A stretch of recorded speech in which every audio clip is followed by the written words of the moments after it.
12 en punto. A partir de este momento, las informaciones que son noticia toman el protagonismo. Comienza Informe RCR. Muy buenas tardes, bienvenidos a este Informe RCR emisión meridiana de hoy, 16 de diciembre de 2020. Estamos trabajando como siempre a nombre de Jaime Nestares en la dirección general de la estación, de Wilitza Arcaya en la gerencia de producción, de Marilia García en la coordinación de redacción, Génesis Rodríguez está en la producción y Gerardo González está en la dirección técnica. Les habla Argenis Barreto. Iniciamos. La connivencia y participación de efectivos de los cuerpos de seguridad del Estado en los zarpes ilegales desde las costas venezolanas, como el ocurrido este fin de semana en Güiria, que dejó como saldo más de 20 víctimas mortales, denunció Rocío San Miguel, presidenta de la organización no gubernamental Control Ciudadano para la Seguridad y Defensa de la Fuerza Armada Nacional. En un país donde no se consigue combustible, donde no se surte ningún bote de las costas sin la autorización debida de la Guardia Nacional, ¿cómo es posible que se estén moviendo estos botes? Las capitanías de puertos están vigilantes de dar los zarpes. ¿Quiénes están dándoles zarpes? Que salen de sitios clandestinos, ciertamente, pero esto no fue el caso de este bote. Entonces, hay muchos hechos asociados donde indiscutiblemente está involucrada la connivencia y en algunos casos la participación efectiva de funcionarios de seguridad del Estado y de efectivos de la Fuerza Armada Nacional con lo que está ocurriendo. Otro elemento, Chugo, que tiene que señalarse es el comportamiento criminal, y allí sí voy a ser lo suficientemente dura, en el que se ha venido desenvolviendo el Estado Trinidad y Tobago. La activista calificó de criminal la actitud del gobierno de Trinidad y Tobago hacia los migrantes y refugiados venezolanos. Las informaciones respecto a los naufragios que han ocurrido dan cuenta que las deportaciones que están ocurriendo no solamente violan tratados internacionales, sino que además se hacen de una forma criminal en todo su sentido. Conscientes de las precariedades de los botes, introducen excesos de peso, es decir, no solamente devuelven al bote que capturan, sino que además agregan a otros venezolanos que se encuentran en prisión deportados en ese mismo bote, que es la situación de lo que está sucediendo ahora con el bote que ha desaparecido, e incluso a sabiendas que no cuentan con combustible para cumplir el trayecto de regreso. Eso es un comportamiento criminal de un Estado que no está suficientemente reclamado por el Estado venezolano.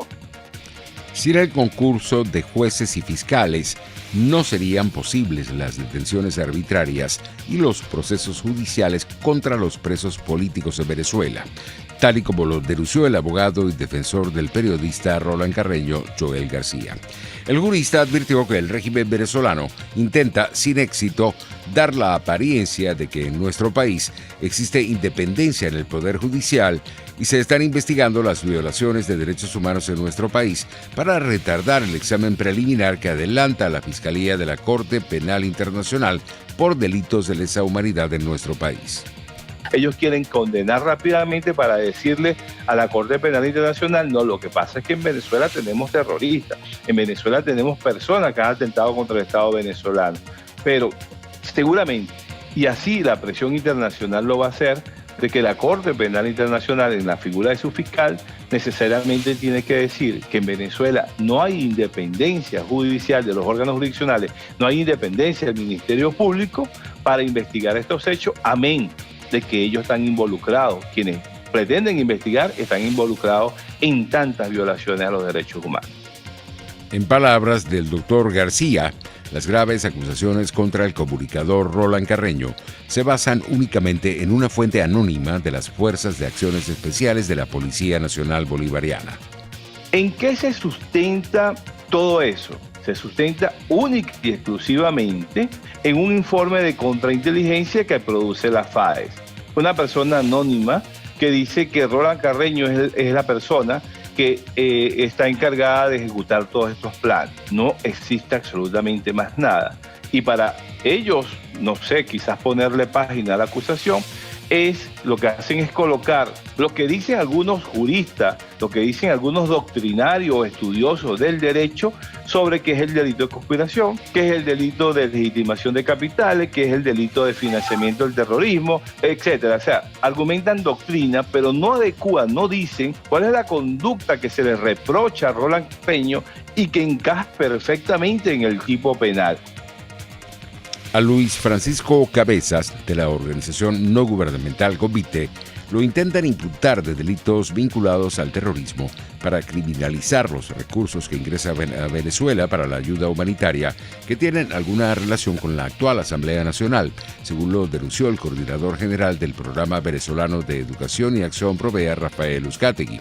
En opinión del defensor de derechos humanos, intentarán armar un expediente para justificar la persecución contra los miembros del actual Parlamento venezolano. Armando un discurso, una narrativa para justificar en los próximos días la persecución contra los miembros de la Asamblea Nacional que van a estar en funciones hasta los primeros días de enero y además contra la sociedad civil que ha venido acompañando a ese poder que tenía legitimidad de origen hasta comienzos del año que viene. Entonces aquí lo que se intenta es, como ya teníamos, utilizar a la próxima Asamblea Nacional, luego de estas elecciones tan irregulares y con una altísima porcentaje de abstención, utilizar la Asamblea Nacional como un espacio para aumentar la persecución, a la disidencia, a la independencia de la sociedad civil y también nosotros creemos que se van a aprobar y se van a discutir algunas leyes regresivas en materia de disfrute de derechos humanos. Para Rafael Uzcategui, es una buena noticia que la fiscal de la Corte Penal Internacional se comprometiera en el informe presentado este 14 de diciembre a culminar el examen preliminar sobre delitos de lesa humanidad en Venezuela en el primer semestre del año 2021.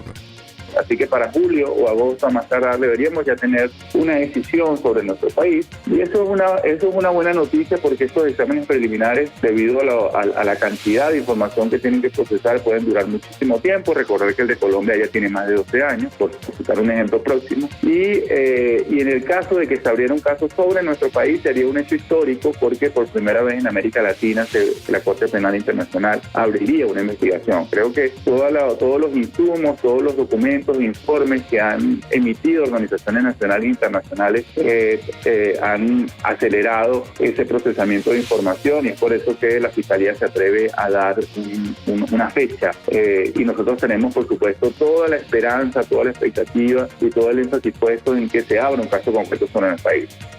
Entre tanto, la dirigente de la organización no gubernamental Dale Letra, Mariela Ramírez, denunció el incremento de la acción represiva contra los sectores sociales que realizan labor humanitaria. En las últimas semanas hemos visto el incremento de la acción represiva, de presión y hostigamiento a las organizaciones sociales, en especial a las que desarrollan labor humanitaria, sin excluir otros señalamientos y ataques a organizaciones hermanas. A cada uno de estos atropellos hemos respondido de forma solidaria y fraterna como sector y continuaremos haciéndolo y exigiendo juntos respeto a nuestra labor. Hay un intento, como has dicho, por involucrar a los sectores sociales como parte del conflicto político venezolano y esto debe ser señalado con meridiana claridad.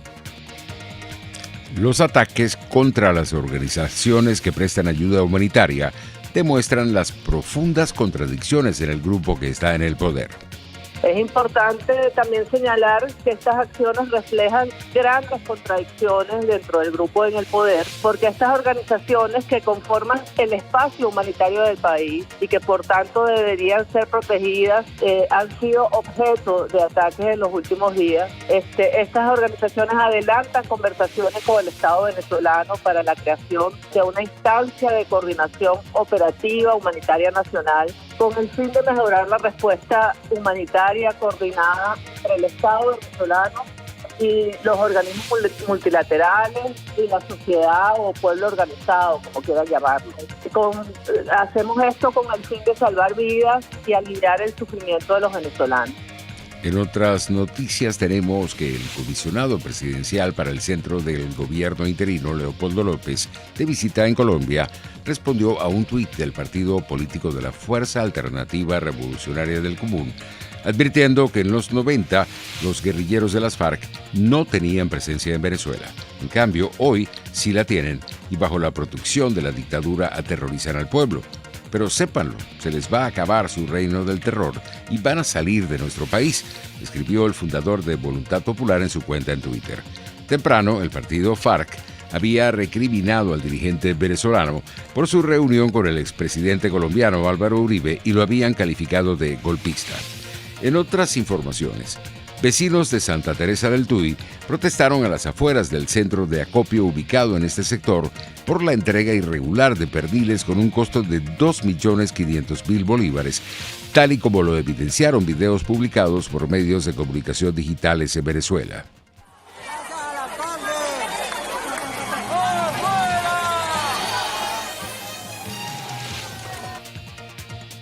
Pasamos a la materia internacional. Cerca de 140.000 personas en el Reino Unido han recibido sus primeras inyecciones de la vacuna contra el COVID-19 desarrollada por Pfizer y BioNTech, según dijo este miércoles el ministro a cargo del programa de desarrollo de la vacuna contra el coronavirus, Nadhim Zahawi.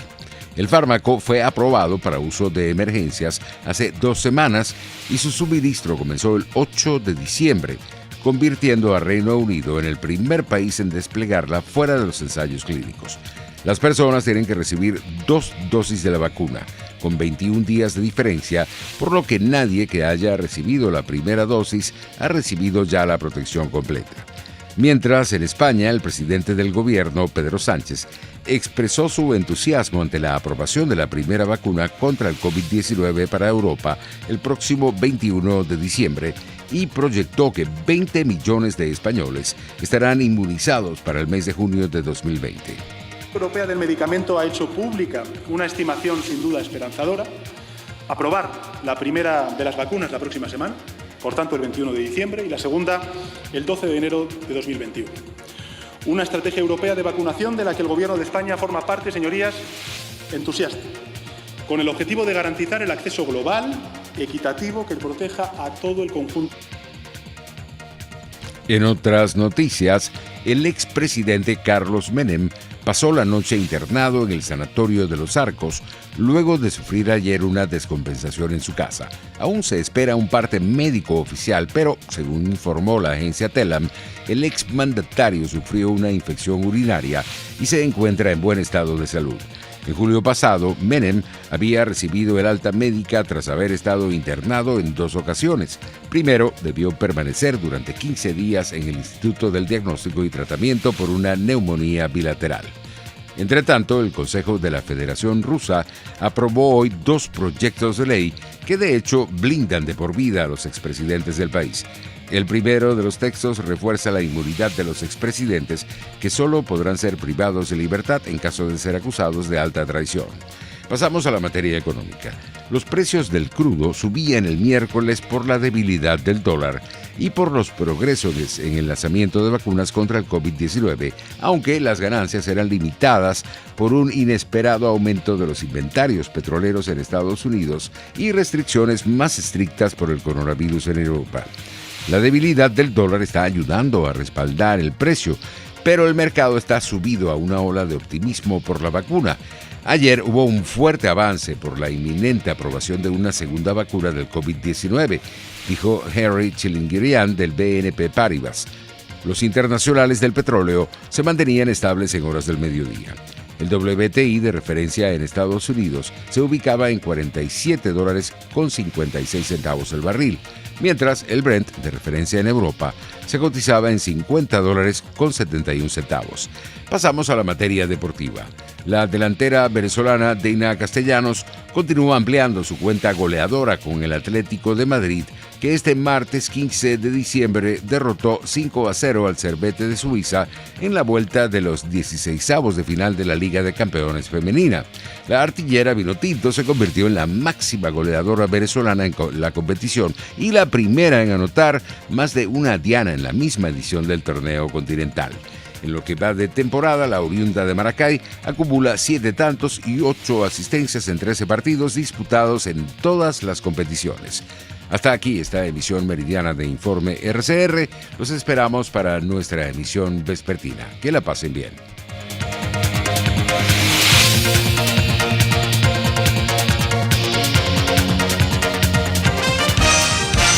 Hasta aquí este compacto noticioso. Manténgase en nuestra sintonía, porque estaremos informándole de la noticia al momento de producirse.